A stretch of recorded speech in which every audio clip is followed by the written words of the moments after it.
Salam kerahiman. Hari ini kita akan lihat dari 1274 dan 1275. Demi nama Bapa dan Putra dan Roh Kudus. Amin. Oh Allah yang Maha Rahim, kebaikan yang tak terbatas, hari ini seluruh umat manusia berseru dari jurang kepapaannya kepada kerahiman-Mu, kepada belas kasih-Mu. Oh Allah, mereka berseru dengan suara kepapaan yang memilukan. Ya Allah yang murah hati, janganlah menolak doa kaum buangan di bumi ini. Oh Tuhan, oh kebaikan yang melampaui pengertian kami, Engkau sungguh-sungguh mengenal kepapaan kami, dan Engkau mengetahui bahwa dengan kekuatan kami sendiri, kami tidak mampu menghadap Engkau. Maka kami mohon kepadamu, limpahilah kami dengan rahmat-Mu, dan tingkatkanlah selalu kerahiman-Mu dalam diri kami, supaya kami setia melaksanakan kehendak kudus-Mu sepanjang hidup kami, dan pada saat kematian kami. Biarlah kerahiman-Mu yang maha kuasa melindungi kami dari serangan musuh-musuh keselamatan kami, sehingga kami sebagai anak-anak-Mu dengan penuh pengharapan menantikan kedatangan-Mu yang terakhir, hari yang hanya Engkau yang tahu. Kami berharap akan menikmati segala sesuatu yang dijanjikan Yesus kepada kami, meskipun kami ini penuh dengan kejahatan. Sebab Yesuslah harapan kami. Lewat hatinya yang maha rahim, ibarat lewat gerbang yang terbuka lebar, kami masuk ke dalam surga. Amin. Demi nama Bapa dan Putra dan Roh Kudus. Amin. Tanggal 22 Mei ya. 1274. Aku mengalami siksaan-siksaan yang sangat pedih ketika aku melihat Allah dilecehkan. Hari ini aku menyaksikan dosa-dosa berat sedang dilakukan tidak jauh dari pintu biara kami. Waktu itu petang hari, aku sedang husuk berdoa di kapel, dan sesudah itu aku pergi untuk mendera diri. Tetapi ketika aku berlutut untuk berdoa, Tuhan memperlihatkan betapa suatu jiwa yang ditolak oleh Allah itu sangat menderita. Aku merasa hatiku dicabik-cabik berkeping-keping, dan pada saat yang sama, aku menyaksikan betapa banyaknya luka yang ditimbulkan oleh jiwa seperti itu pada hati Yesus yang Maha Rahim. Makhluk yang celaka itu tidak mau menerima kerahiman Allah. Semakin banyak Allah melimpahkan kerahimannya kepada suatu jiwa, semakin besar tuntutan keadilannya terhadap jiwa itu. 1275. Juru tulisku, tulislah bahwa aku lebih murah hati terhadap orang-orang berdosa daripada terhadap orang-orang benar. Demi keselamatan merekalah aku turun dari surga. Demi keselamatan merekalah darahku ditumpahkan. Semoga mereka tidak takut menghampiri aku. Merekalah yang paling membutuhkan kerahimanku. Itu yang Yesus katakan. Di situ Faustina melihat ya, di 1274 dikatakan, aku mengalami siksaan-siksaan yang sangat pedih ketika aku melihat Allah dilecehkan. Faustina begitu sayang sama Tuhan, jadi waktu Faustina melihat Allah dilecehkan itu, dia merasa begitu sedih, ya, sangat sedih. Karena dia menyaksikan ada dosa-dosa berat yang sedang dilakukan tidak jauh dari pintu biara kami. Jadi ada orang, kelompok orang barangkali yang berbuat dosa. Dan Tuhan memperlihatkan hal itu pada waktu Suster Faustina ada di kapel, betapa suatu jiwa yang ditolak oleh Allah itu sangat menderita. Jadi dia melakukan banyak dosa, otomatis Allah menolak dia. Tapi gambaran itu oleh Allah diperlihatkan kepada Faustina betapa orang itu sangat menderita. Dan di sini ada satu konfirmasi lagi, pemberitahuan ya, bahwa kalau kita berdosa, kalau kita melakukan kesalahan, ternyata Faustina melihat Aku menyaksikan betapa banyaknya luka yang ditimbulkan oleh jiwa seperti itu pada hati Yesus yang Maha Rahim. Jadi kalau kita berdosa, sebetulnya bukan hanya menyakiti orang itu aja, kita bersalah sama seseorang ya. Tapi di sini dapat satu konfirmasi bahwa kita itu sedang menyakiti hatinya Yesus.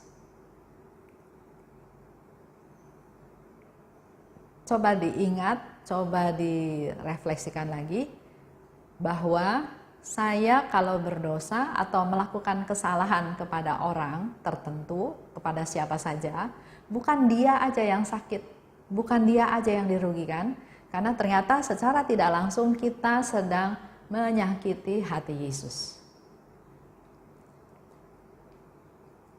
Ya. Dan di sana dikatakan juga oleh Tuhan Yesus, aku lebih murah hati terhadap orang berdosa daripada orang benar. Demi keselamatan orang-orang berdosalah aku turun dari surga. Demi keselamatan merekalah darahku ditumpahkan. Jadi kita di sini jelas lihat ya, Yesus datang ke dunia untuk manusia berdosa. Yesus menumpahkan darahnya untuk menyelamatkan manusia berdosa. Untuk orang berdosa dia turun dari surga. Nah, sekarang bagaimana reaksi kita terhadap orang yang berdosa, orang yang bersalah? Apakah reaksi kita sama seperti Tuhan? Kita ingin dia bertobat, kita ingin dia menjadi baik kembali, kita mau berkorban. Yesus datang ke dunia berkorban, mengorbankan dirinya, mau dicambuk, mau disalib, mau dijambak, mau didorong, mau dihina, dianiaya untuk membela si manusia yang berdosa. Sedangkan kita, kalau ada orang yang berdosa sama kita gimana? Diampuni dosanya berapa kali? Atau malahan ditolak, disingkirkan, dikucilkan, diomongin bahwa dia berdosa. Lihat ya, kita harus belajar dari Tuhan Yesus.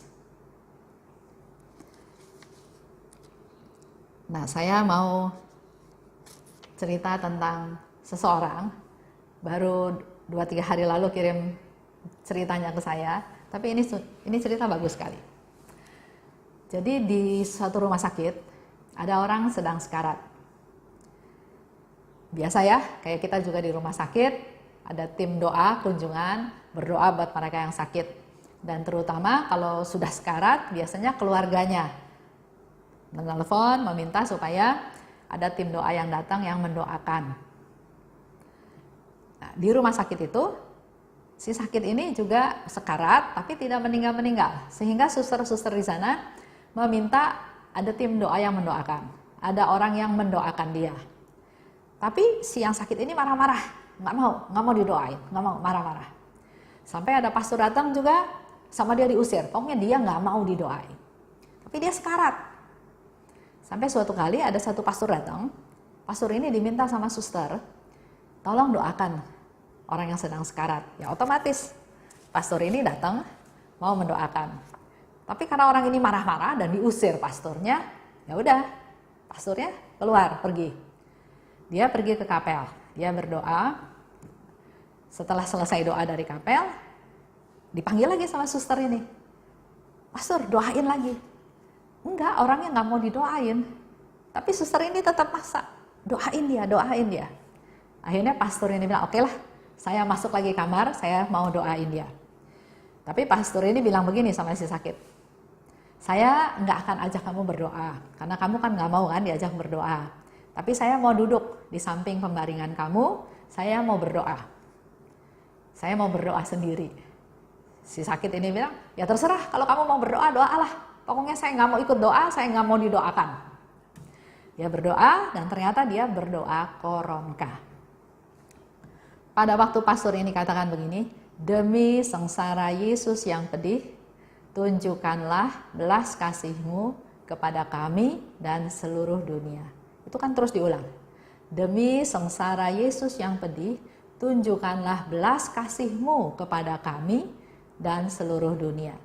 Pada waktu si sakit ini mendengar tunjukkanlah belas kasih-Mu, tunjukkanlah belas kasih-Mu berulang-ulang.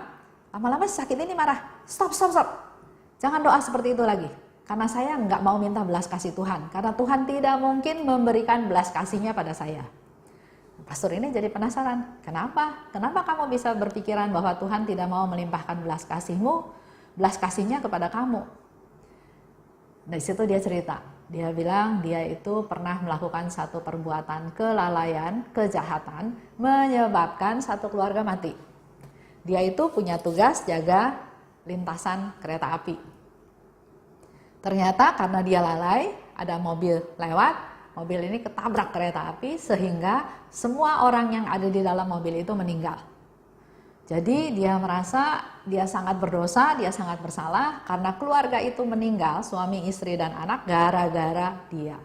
Jadi dia juga nggak mau minta belas kasih Tuhan karena Tuhan nggak mungkin memberi belas kasih kepadanya. Jadi ngobrol nih sama si pastor, kejadiannya di mana, kapan, dan seterusnya. Pastor itu bilang, kamu tahu nggak? Yang ketabrak kereta api itu adalah orang tua saya. Papa saya, mama saya, dan saudara saya. Harusnya saya juga ada di dalam mobil itu. Tapi karena nggak tahu kenapa, saya nggak ada di mobil itu. Saya nggak ikut. Sehingga saya nggak ikut celaka dan nggak ikut mati seperti itu. Kaget yang sakit. Karena ternyata ini orang tuanya daripada si pastor itu. Dan pastor itu bilang, saya sudah mengampuni kamu. Kalau saya mengampuni kamu, karena saya juga mendapat rahmat dari Tuhan, pasti Tuhan juga mengampuni kamu. Di situ terjadi rekonsiliasi, terjadi pertobatan, karena si yang sakit merasa plong. Ternyata saya diampuni loh, walaupun saya salah segitu besar, saya diampuni oleh pastor ini yang justru dia adalah anak daripada keluarga yang meninggal. Dia akhirnya menerima sakramen tobat, selesai ceritanya. Pastor ini keluar, dia mencarilah suster yang tadi, mau laporan, udah beres nih gitu ya. Dia cari-cari, dia tanya sama suster yang ada di sana. Mana tadi ada suster? Susternya bilang, nggak ada. Di sini semua suster perawat, suster rumah sakit, nggak ada suster biarawati. Enggak, tadi yang suruh saya itu adalah suster biarawati. Nggak ada. Rumah sakit ini nggak pernah didatengin sama suster biarawati. Yang ada kita suster-suster perawat biasa. Pastor itu bingung, karena yang suruh dia bolak-balik itu adalah seorang suster biarawati. Ya sudah, ceritanya sudah selesai. Suatu hari, pastor ini pergi ke Vilnius.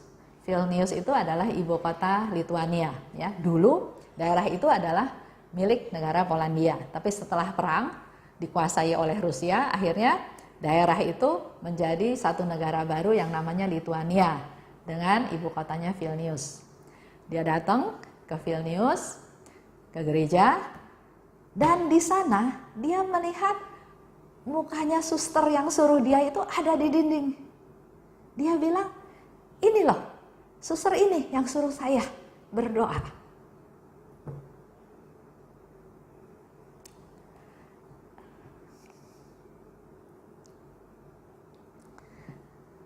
Saudara tahu,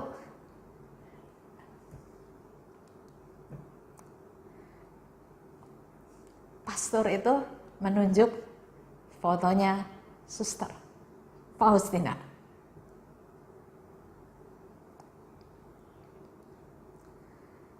Luar biasa ya. Itu seperti yang Yesus bilang pada Suster Faustina, pada kehidupanmu sekarang dan kehidupanmu yang akan datang. Jadi ternyata sampai hari ini saya yakin, saya percaya Suster Faustina, Santa Faustina tetap punya kerinduan menyelamatkan banyak orang. Berbahagia kita semua yang sudah tahu Suster Faustina. Mudah-mudahan dengan kita menggali buku ini, kita bisa semakin tahu, semakin kenal siapa Suster Faustina, dan kita bisa juga mohon doa-doa Suster Faustina untuk supaya kita bisa menjadi semakin rendah hati, semakin belas kasih seperti yang telah dilakukannya. Itu saja cerita tentang dari 1274 dan 1275. Ingat ya, Yesus datang ke dunia untuk menyelamatkan manusia yang berdosa. Apakah itu saya? Ataukah orang lain yang berdosa pada saya? Tapi dua-duanya disayang sama Tuhan. Tuhan ingin kita selamat. Jadi jangan kita merasa diselamatkan oleh Tuhan, tapi orang yang berdosa pada saya tetap mau saya hukum. Jangan seperti itu ya. Itu saja ceritanya. Kita tutup dengan doa. Demi nama Bapa dan Putra dan Roh Kudus. Amin. Allah Bapa yang Maha Baik, terima kasih Bapa karena Engkau telah memilih kami, memanggil kami, mengundang kami, sehingga kami boleh menjadi orang-orang yang kenal, yang tahu siapa Suster Faustina. Dan dalam pembahasan hari ini, kami juga mendapat satu konfirmasi lagi bahwa Suster Faustina tetap berkarya untuk menyelamatkan jiwa-jiwa. Doakan kami, ya Santa Faustina, supaya kami bisa meniru teladan-Mu, bisa rendah hati, dan bisa punya kepedulian untuk keselamatan dari sekian banyak jiwa, terutama pendosa-pendosa yang malang. Santa Faustina, doakanlah kami. Amin. Demi nama Bapa dan Putra dan Roh Kudus. Amin. Salam kerahiman.